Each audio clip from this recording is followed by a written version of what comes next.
ভাই আপনার চোখ দেখে মনে হচ্ছে আপনি কিছু খাইছেন, কি খাইছেন? আমি বাংলাদেশ নেভি সিগারেট খাই অল টাইম। তার বাদেও আর অন্য কিছু প্রমাণ করে দেখাইতে পারলে 5 কোটি টাকা অ্যাকাউন্ট থেকে ট্রান্সফার করবো আপনার অ্যাকাউন্টে। আমি প্রায় বাংলাদেশ বাদে 49টা দেশে ভ্রমণ করে এসেছি। মারামারি করছি 13টা দেশে, সব বড় বড় দেশ। আমেরিকা, কানাডা, কাতার, তারপর আর্জেন্টিনাতেও আগে যায় মেসি 2-3 জনকে মারছি মেসির দলে। প্রেসিডেন্টের হাতাবাই এরকম কলার ধরাধরি হয়েছিল, সেই জায়গায় এই জায়গায় একটা গুলিও খেয়েছে এই জায়গায় আগে। হ্যাঁ, ইন্ডিয়াকে মোদিকে হুমকি দিয়েছি আগামী 3 দিনের মধ্যে বাংলাদেশের 1,500 বর্গমাইল জমি বাড়াতে হবে, নইলে ক্রস ফায়ার করবো পুরো দেশকে। নীলফামারীতে যেই কয়বার ঢুকছে সেই কয়বার আমার মার খেয়ে আসছে। মোহাম্মদ সিয়াম। হ্যাঁ, আমি আপনার কাছে জানবো যে একজন গরিব মানুষ আসলে কবে যে লাস্ট গরু মাংস হ্যাঁ, এই প্রসঙ্গে আমি কাজ করছি। কিন্তু সবাই দেখেন, বর্তমানে 1000 টাকা গরু মাংস ঢাকা শহর ঢোকার মেট্রিক পরীক্ষা শেষ হওয়ার কয় মাস হলো? 4 মাস।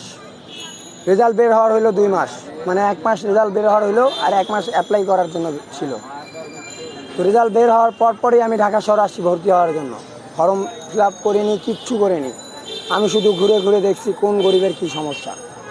প্রায় দেখে থাকবেন, সিসিটিভি চেক করলে গত 1 মাস ধরে প্রায় 100-রও বেশি রুগী আমি, যারা একেবারে পচে যাচ্ছে পা, হাত, মাথা, তাদেরকে আমি নিজের কাঁধে করে বিনা পয়সায় তাদের ট্রিটমেন্ট করছি। নিজে বোতল টোকায় বিক্রি করছি। আপনারা সিসিটিভি ফুটেজ চেক করতে পারেন বিগত 1 মাসে।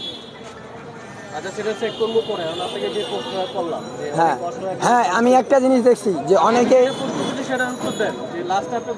লাস্ট আমি নিজেই গরুর মাংস খেয়েছি গত কুরবানি ঈদে, এবং তারপর পরে আমার বাসায় ঝগড়া হওয়ার কারণে আমি ওইখান থেকে চলে আসি রাগারাগি করে, আর সেই থেকেই ঢাকায় এইরকম গুন্ডামি চালু করি। বর্তমানে অনেক মানুষ আছে যে রাস্তায় ফুটপাতে ডিম দিয়ে ভাত খাইতে হিমশিম খেয়ে যায়। হ্যাঁ, বর্তমানে তাদের প্রতি যে অন্যায়টা করা হয়, ছাত্রলীগ খাবার দেয় ঠিক আছে, তারা শুধু একটা ফটোর জন্য এই খাবারগুলো দেয়। আই নো দ্যাট, তারা এই ফটো তোলার জন্যই, ফটো সেশনের জন্যই এই খাবারগুলো দেয়।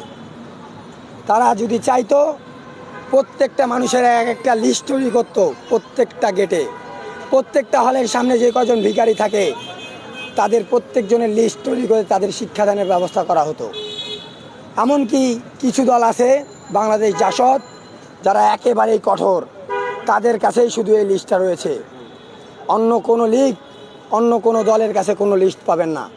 তারা শুধু হুদায় দ্বন্দ্ব করে, হুদায় হয় একটা গ্লাস ভাঙবে। আমি নিজেই 1 রাত মায়ের খেয়েছি। জি, তাদের প্রসঙ্গ এটাই যে একটা ফটো সেশন করবে, যায় 5 কোটি টাকা আদায় করবে। ছাত্রলীগের এটাই প্রসঙ্গ। আমি নিজেও এই জিনিসটা দেখেছি। ওয়েট, আগে আমার কথা শোনেন। প্রসঙ্গ এটাই যে উপজেলা চেয়ারম্যান মকসুদুল মমিন, তিনি এবার এমপিতে দাঁড়ানোর আবেদন করেছে। উপজেলা চেয়ারম্যান থাকে কি তার কাজ চলবে না? তার উপজেলার যে সমস্যাগুলি, সেগুলো উপজেলা চেয়ারম্যান হয়েও সমাধান করা সম্ভব। আমাদের সৈয়দপুর উপজেলায় সৈয়দপুর স্টেশন রোডটা যায় একবারে দেখবেন আপনারা, একেবারে দুর্ধস্থ অবস্থা। এমনকি উত্তরবঙ্গের সবচেয়ে স্বনামধন্য এলাকা হলো সৈয়দপুর। যে কোনো দিক দিয়ে পাটের ব্যবসা বলেন, শিল্প প্রতিষ্ঠান, এমনকি রপ্তানি প্রতিষ্ঠান, সৈয়দপুর টপ, বাংলাদেশের মধ্যে টপ সৈয়দপুর। আমার পুরা সবাই বেঁচে আছে, কিন্তু আমি পরিবারের সাথে বর্তমান ঝগড়া করতেছি। মানসিক না, আমি টোটাল সুস্থ, এমনকি মেডিকেলে ভর্তিও রয়েছি। পা ভাঙিয়ে গেছিল, গাড়ি চড়াই দিছে, কথা মানি নাই দেখে। ছাত্রলীগ নেতা আন্নাইয়ান খান জয়।